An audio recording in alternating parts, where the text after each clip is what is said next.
Olá pessoal, tudo bem? Estamos de volta com o nosso Projeto Magistério com as nossas aulas de História. E hoje a gente fala sobre teoria e prática nas aulas de História. Vamos começar falando sobre a escola metódica, influenciada pelo positivismo, que surgiu lá na segunda metade do século XIX e que foi responsável por tornar a história, por encarar a história como uma ciência. Então tá aqui, ó, a história como disciplina acadêmica, a história enquanto ciência, isso vem no século XIX através da escola metódica, que estabeleceu os principais pressupostos teórico-metodológicos para direcionarem a pesquisa na história. E teve uma grande influência neste contexto a historiografia desenvolvida na Alemanha, nesse momento em que o país se tornava uma grande potência, após a sua unificação, com aquele desenvolvimento econômico, com o crescimento do nacionalismo naquele país. Então a história vai ter um papel importantíssimo na construção do sentido de nação lá na Alemanha. Por isso que a historiografia alemã tem um grande destaque aqui na escola metódica, promovendo a valorização do conceito de nacionalismo. Muito bem, vamos conferir uma questão sobre esse assunto aí, a escola metódica. A escola metódica se constitui de um conjunto de historiadores fortemente marcados pela derrota na Guerra Franco-Prussiana de 1870 e pela pesquisa histórica alemã, fatores que muito influenciaram o pensamento histórico na França no contexto da Terceira República, entre 1870 e 1940.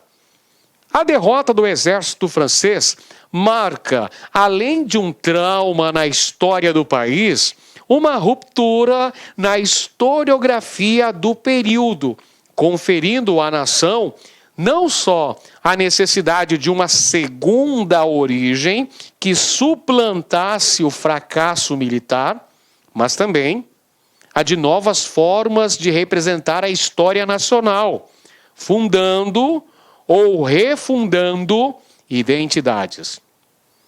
A influência do pensamento histórico alemão está no fato de muitos dos principais historiadores franceses do período terem realizado seus estudos na Alemanha. Muito bem.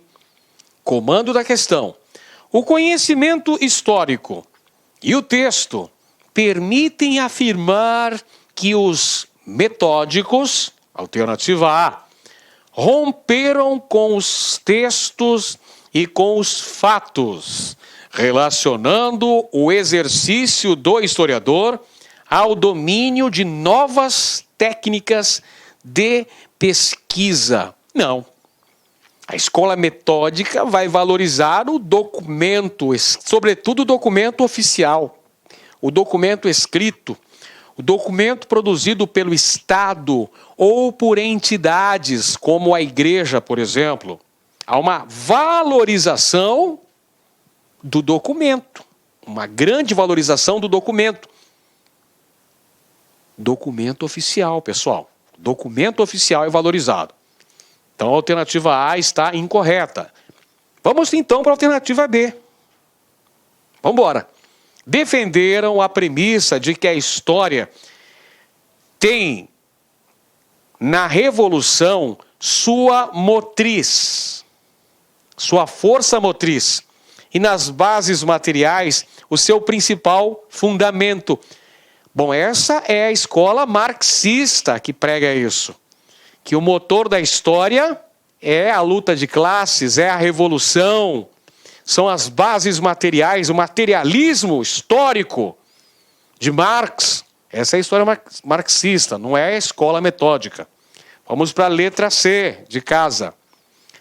Desenvolveram uma historiografia voltada para a história nacional, cuja preocupação maior é o ideal de identidade da nação. Vamos valorizar a identidade da nação, os grandes fatos históricos, os grandes feitos, os vultos célebres, grandes generais, grandes reis, grandes comandantes. Isso para tentar construir uma identidade nacional, sempre de cima para baixo, evidentemente. Correta essa afirmação aqui, ó. Letra C apresenta uma característica da escola metódica. Vamos conferir as outras duas alternativas que ainda nos restam. Letra D. Levantaram documentos oficiais para provar que os acontecimentos se realizam nas esferas coletivas da sociedade. Não é essa a função da escola metódica.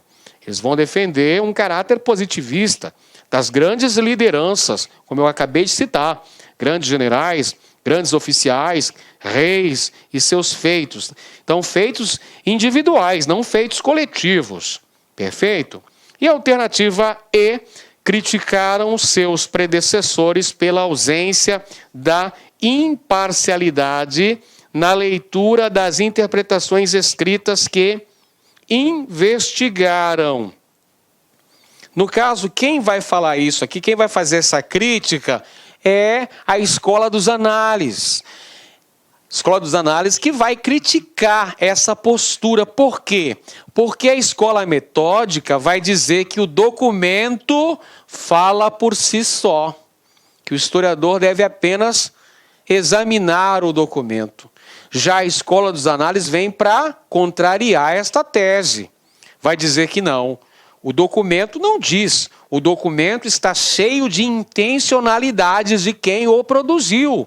Cabe ao historiador fazer essa crítica documental. O historiador é que deve saber as perguntas que devem ser feitas ao documento, para que ele apresente o seu significado. Muito bem. Vamos para mais um tema. Agora falamos sobre o milagre brasileiro. Vamos falar um pouco agora sobre a história do Brasil, período da ditadura militar, os anos de chumbo. O milagre brasileiro foi um período de grande crescimento da economia brasileira. Um período em que nossa economia crescia o equivalente a 8 a 12%, de 8 a 12% ao ano. Ou seja, o produto interno bruto do Brasil crescia a olhos vistos, crescia assim, de forma exponencial, um grande crescimento da economia brasileira no período entre os anos de 1968 e 1974, o que fez com que o Brasil chegasse à colocação de 8º principal PIB do mundo, 8ª economia mundial, o Brasil. É dessa fase de crescimento econômico que nós temos também a propaganda ufanista. Ninguém segura este país. Brasil, o país, Brasil potência, o país do futuro. Brasil, ame-o ou deixe-o. Eram alguns dos slogans desse período. Do milagre econômico, é uma fase que nós vamos ter um grande consumismo, mas esse consumo vai ser feito exclusivamente pela classe média, pessoal. Quem vai usufruir deste crescimento econômico não é a população brasileira como um todo, não é toda a sociedade brasileira, definitivamente não. Só os afortunados é que vão conseguir comprar carro novo, vão conseguir financiar seu imóvel, vão consumir gêneros de primeira necessidade, produtos eletrodomésticos de bens de consumo duráveis, vão poder viajar para Bariloche. Mas, olha, não é a população como um todo, não. A maioria da população vai ficar excluída dos benefícios desse desenvolvimento econômico. Porque esse crescimento econômico que o Brasil verificou nessa época em que nós tivemos o surgimento das grandes lojas de departamento, o surgimento dos shopping centers no Brasil, é a fase do milagre brasileiro. Mas a maioria da população enfrentava situações muito adversas, um arroxo salarial tremendo que sofria a população mais pobre no país. Portanto, esse milagre, que era basicamente sustentado pelo capital estrangeiro, sustentado pelos empréstimos que o Brasil fazia junto aos organismos financeiros internacionais, tais como o FMI, no momento em que o Brasil teve um crescimento significativo de suas exportações agrícolas. Nós temos o crescimento de uma nova fronteira agrícola no Brasil, que foi a região centro-oeste, crescimento da produção agrícola em Mato Grosso, em Goiás. Nós temos uma grande abertura da economia brasileira para o capital estrangeiro, para as empresas multinacionais, e temos a construção de grandes obras públicas. Você certamente já ouviu falar das chamadas obras faraônicas. As obras faraônicas que foram construídas no Brasil durante esse período aí, transição da década de 1960 para a década de 1970. Obras faraônicas tais como a rodovia transamazônica, que nunca ficou pronta, a ponte Rio-Niterói, não por acaso a ponte se chama Presidente Arthur da Costa e Silva. A construção de usinas hidrelétricas, tais como a usina de Itaipu, à época a maior usina hidrelétrica do mundo. Construção da usina de Tucuruí. Nós tivemos também a construção das usinas atômicas, Angra 1, Angra 2, Angra 3.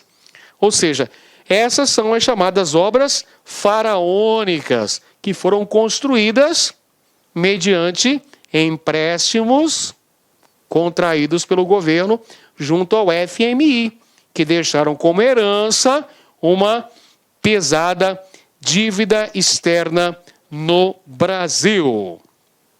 Vamos então conferir uma questãozinha sobre esse assunto. Um professor utilizou um gráfico elaborado pelo economista Paul Singer para comparar a distribuição de renda no Brasil em 1960 e em 1970. Distribuição de renda no Brasil entre 1960 e 1970. Temos as classes econômicas, classe A, classe B, classe C, classe D, classe E. Em 1960, a classe A tinha o equivalente a cerca de 11% da renda total do país. A classe B tinha cerca de 15% da riqueza da renda total do país. A classe C, por sua vez, tinha pouco mais de 27%. A classe D tinha quase 28% e a classe E detinha 17,7% da renda total do país. A renda per capita em cruzeiros em 1953 da classe E era 253 cruzeiros, da classe D 662 cruzeiros, da classe C 1.295 cruzeiros. Da classe B, 2.780 cruzeiros. E da classe A, 8.350 cruzeiros. Olha a disparidade econômica. Nos anos 70, vamos conferir, pessoal, a classe A representava 17,8% da renda. Ou seja, houve um aumento. De 11% foi para 17,8%. A classe B foi de 15,6% que tinha nos anos 60, foi para 18,5% nos anos 70. A classe C caiu um pouquinho, né? De 27% caiu para 26,9%. A classe D caiu de 27% para 23%. E a classe E caiu de 17% para 13%. Ou seja, aumentou a concentração da renda no Brasil. Confira aqui a renda per capita. A classe A dobrou a sua renda per capita. De 8.350 foi para 17.700 cruzeiros. Dobrou, mais do que dobrou. Um aumento de 112% na renda per capita da classe A. A classe B. A classe B saiu de 2.780, foi para 4.590. Aumentou 65%. A classe C saiu de 1.295, foi para 1.780, aumentou um pouquinho, 37,5%. A classe D saiu de 662, foi para 768, aumentou menos ainda, né? 16%. E a classe E saiu de 253, foi para 272, quase não andou para frente, né, pessoal? Apenas 7,5%. Observando esse gráfico, observando essa tabela, nós chegamos à conclusão que aconteceu uma concentração de riqueza no Brasil durante o período militar. Aumentou as desigualdades econômicas entre as classes sociais no país. A comparação da renda identificada no gráfico permitiu ao professor discutir com os alunos que durante o regime militar brasileiro, vamos conferir as alternativas. Primeira alternativa, letra A.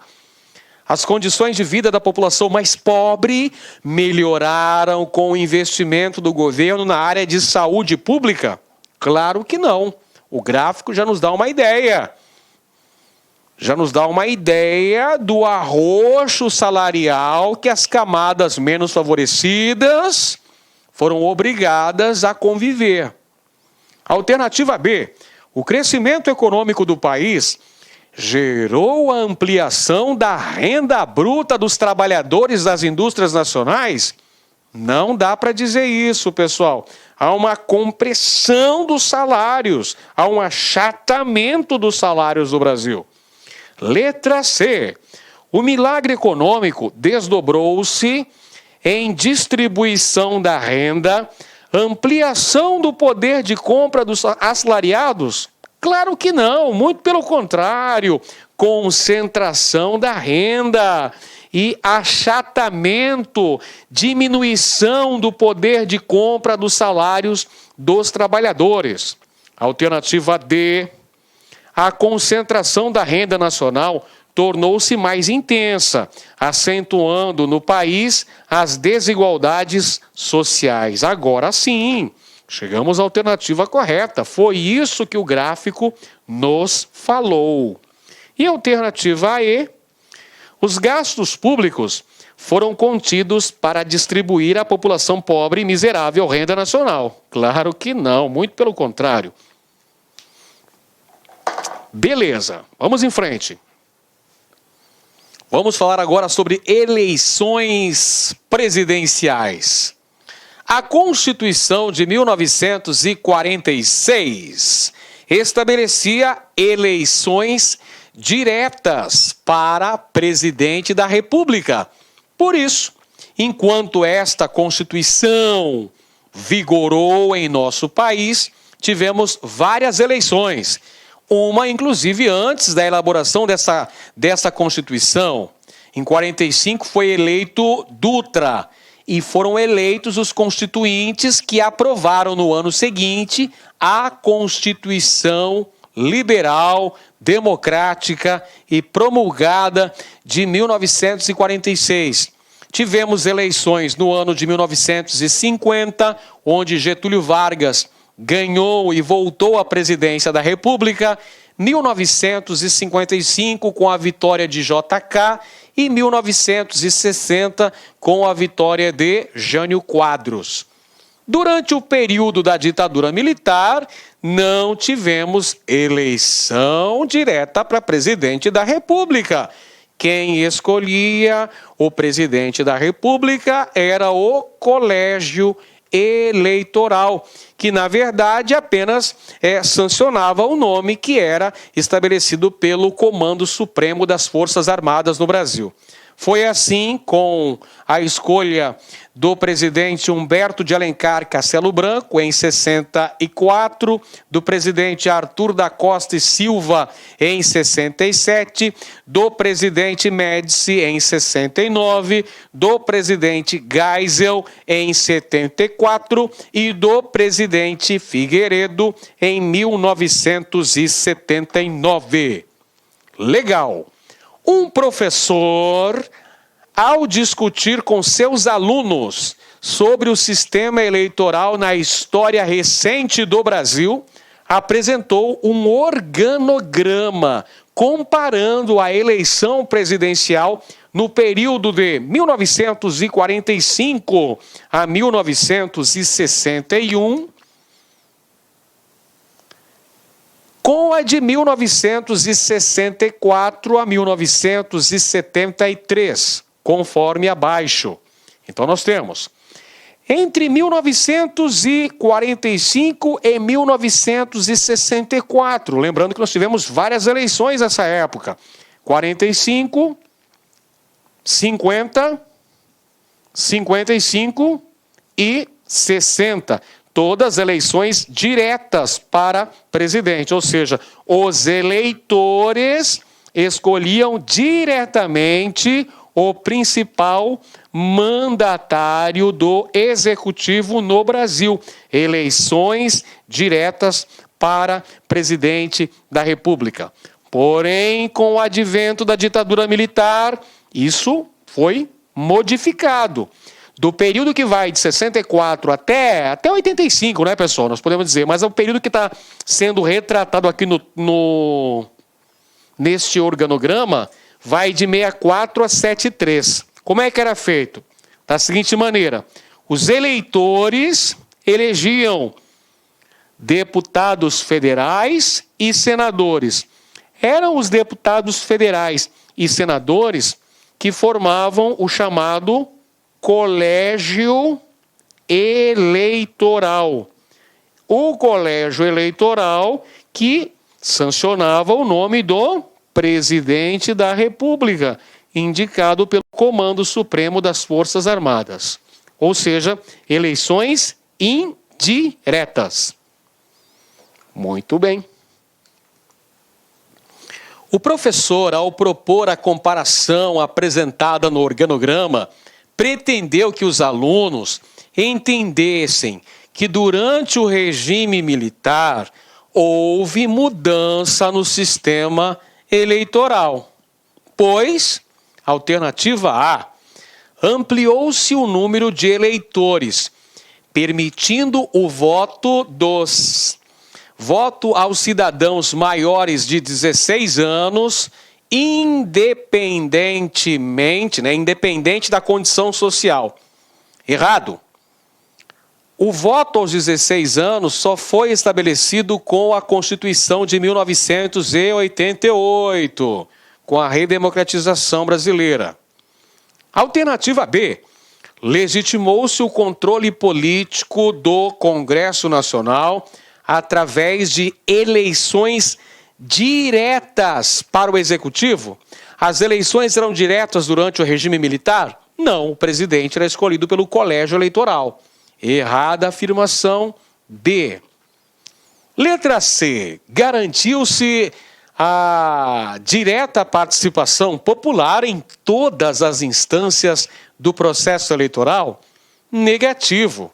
O povo não votava para governador, porque quem escolhia o governador era a Assembleia Legislativa.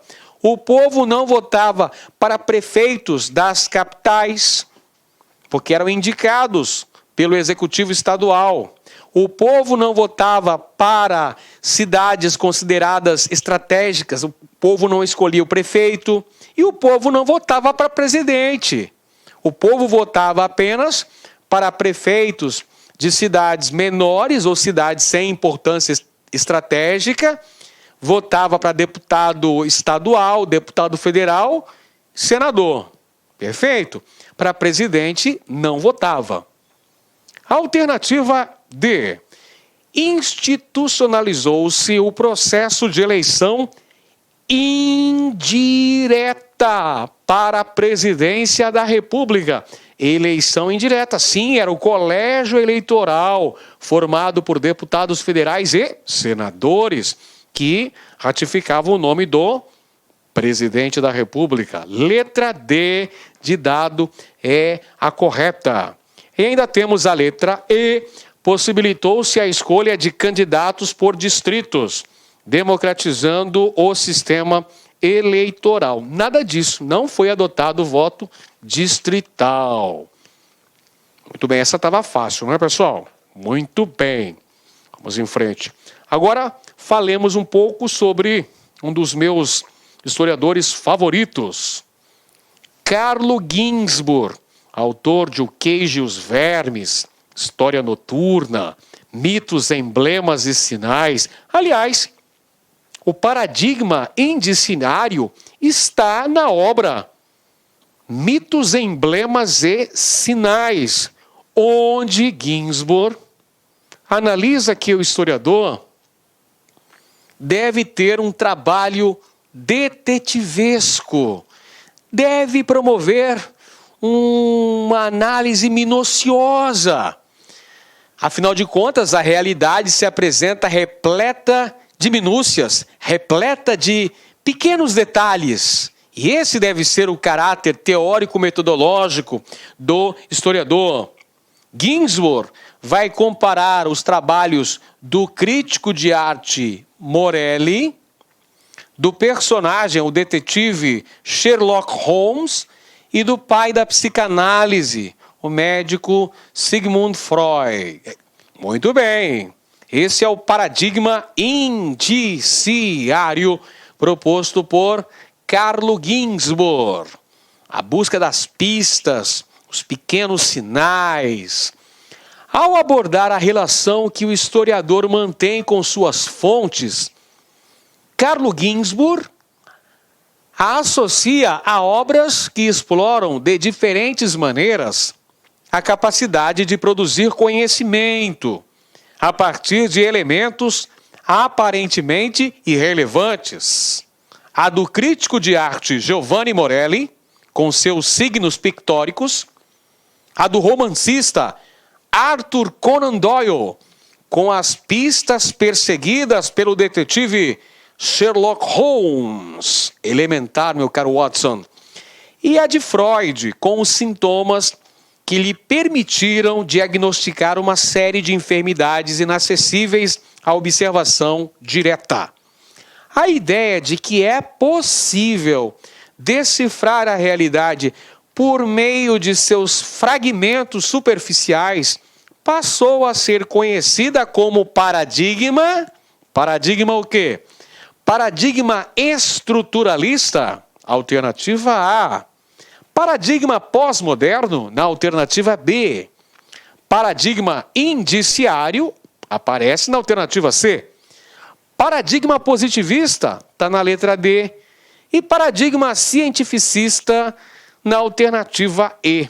Qual é a correta? Carlo Ginzburg, trabalhando essas pequenas pistas, fazendo um entrelaçamento entre os estudos de Morelli, o trabalho do escritor Arthur Conan Doyle com o Sherlock Holmes e o próprio trabalho de Freud na psicanálise. Ele descreveu o que convencionou se chamar de paradigma indiciário. A alternativa correta, letra C de casa. Legal. Agora temos um outro historiador importante na historiografia brasileira, que é Ciro Flammarion Cardoso.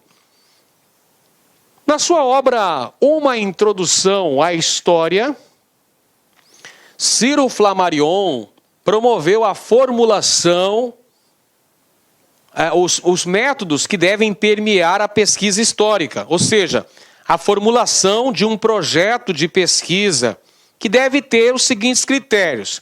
Deve ser um tema válido e interessante, mas precisa ser exequível, ou seja, precisa ser realizável um determinado período de tempo.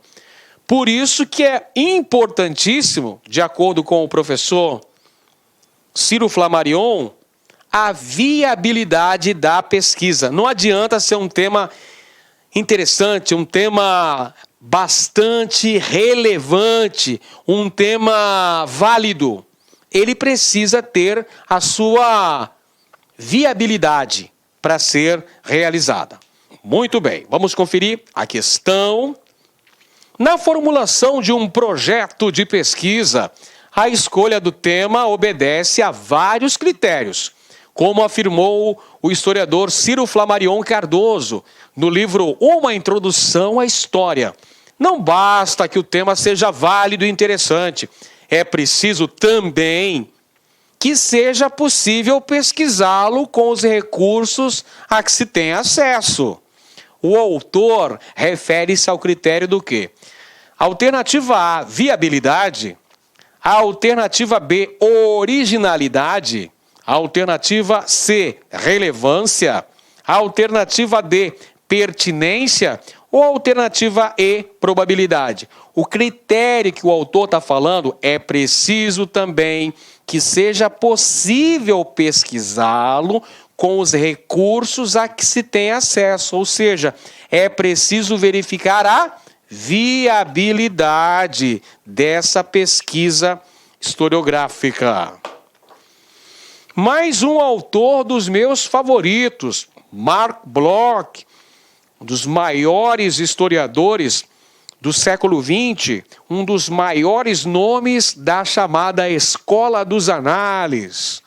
Justamente Mark Bloch, ao lado de Brodel, ao lado de grandes nomes, Jacques Le Goff, Georges Duby e outros tantos aí que tiveram importância fundamental, Lucien Febvre, outros grandes nomes da chamada Escola dos Análises, autor do livro Os Reis Taumaturgos, autor do livro Apologia da História, ou Ofício do Historiador, que a gente trabalhou aqui nas nossas aulas no LAC Concursos. Pois bem, Mark Bloch, um dos maiores nomes da Escola dos Análises, um historiador medievalista.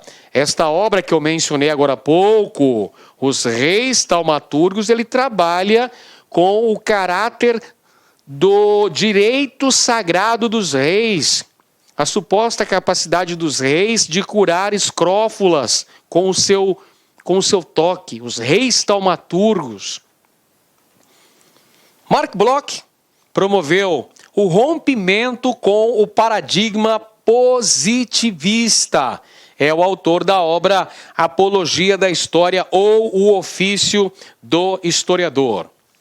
Um dos nomes mais importantes da Escola dos Análises foi, indubitavelmente, o historiador medievalista francês Mark Bloch. Sua proposta epistêmica buscou romper com o paradigma positivista em que a ciência histórica estava apoiada no início do século XX, problematizando a própria noção de história que, naquele momento, definia o passado como um dado rígido, inalterável.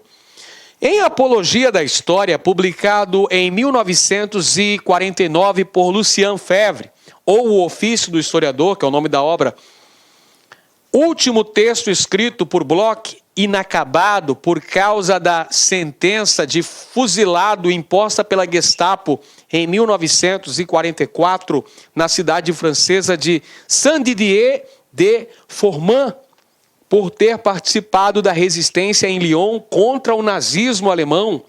O referido livro traz grandes contribuições metodológicas para as ciências humanas, tendo influenciado muitos historiadores, como Fernand Braudel, Georges Duby, Jacques Le Goff, Marc Ferraud, Le Petit, entre outros. Dentre as contribuições conceituais desenvolvidas pela Escola dos Annales, que Marc Bloch é um dos fundadores, também chamada posteriormente de História Nova, destacamos algumas noções desenvolvidas por essa corrente teórica. História de longa duração. Verdade? É um conceito que foi trabalhado pela Escola dos Annales, sobretudo por Braudel. Braudel, que é um dos fundadores da Universidade de São Paulo, um dos primeiros professores da USP, Fernando Braudel. Ele desenvolveu a chamada história de longa duração. É um dos representantes da Escola dos Annales. 2. História das mentalidades, sim, é outro conceito trabalhado na obra da História Nova. O próprio livro aí, Os Reis Taumaturgos, trata dessa questão da história das mentalidades. Item 3. Item 3. História das multidões e das massas. Não, esse não é um conceito trabalhado pela Escola dos Annales. Indique a opção que representa os conceitos desenvolvidos por tal escola teórica. Itens 1 e item 2. Está aqui na alternativa B de bola. Maravilha. Agora a gente volta a falar um pouquinho sobre história do Brasil. Vamos falar sobre a criação das chamadas licenciaturas curtas no Brasil. Quando é que surgiram as licenciaturas curtas no Brasil? Surgiram durante o período da ditadura militar para promover uma formação rápida para os professores, para promover, então, um atendimento da demanda educacional que o Brasil tinha naquele momento. Quando o governo militar promoveu uma série de reformas educacionais em todos os níveis. Reforma no nível do primeiro grau, que corresponde hoje ao ensino fundamental. Reforma no nível do segundo grau, que corresponde hoje ao ensino médio. E reforma no nível do terceiro grau, que corresponde hoje ao ensino superior. Então, ocorreram reformas em todos os níveis educacionais durante o período do regime militar. E a implantação das licenciaturas curtas no Brasil visava uma formação rápida e barata de mão de obra que pudesse atender à demanda educacional do Brasil naquele momento. Então, essas licenciaturas curtas foram feitas basicamente por instituições privadas de ensino superior. O objetivo era qualificar rapidamente os professores que iriam atuar nas mais variadas disciplinas: matemática, português, estudos sociais, ciências, etc. Olha aí que eu acabei de falar, pessoal. Dessa época ocorreu a criação da disciplina de estudos sociais. Professor, o que era essa disciplina de estudos sociais? Você estudou essa disciplina de estudos sociais? Tá querendo me chamar de velho, né? Mas eu estudei estudos sociais, assim como eu estudei também educação moral e cívica, e estudei OSPB. E ainda na faculdade ainda tinha tal da EPB, Estudo dos Problemas Brasileiros, mas eu não peguei essa época não sou tão velho assim não, tá? Presta atenção. Os estudos sociais correspondiam então, pessoal, a uma fusão de história e geografia. Estudos sociais, então história e geografia eram ensinados aí. A mesma professora ia dar aula de história e dar aula de geografia. Geralmente era uma professora que tinha uma licenciatura curta, fazia um curso rápido e mais barato, não é? Para trabalhar nessas áreas. Perfeito? Muito bem, vamos então conferir agora a questão sobre esse assunto. Olha só. A implantação das licenciaturas curtas expressa a dimensão econômica da educação encarada como investimento. Olha só que informação interessantíssima que nós já extraímos no início desta citação. Educação encarada enquanto investimento. Geradora de mercadoria. Olha, a educação tratada como mercadoria. Educação encarada como investimento, geradora de mercadoria. Que mercadoria é essa? Conhecimentos. E mão de obra para o mercado. O papel dos custos, na verdade aqui é cursos, o papel dos cursos de licenciatura curta atendia à lógica de mercado, né? E os cursos também, né? Habilitar um grande número de professores de forma mais viável economicamente, cursos rápidos e baratos, cuja manutenção exigisse poucos investimentos.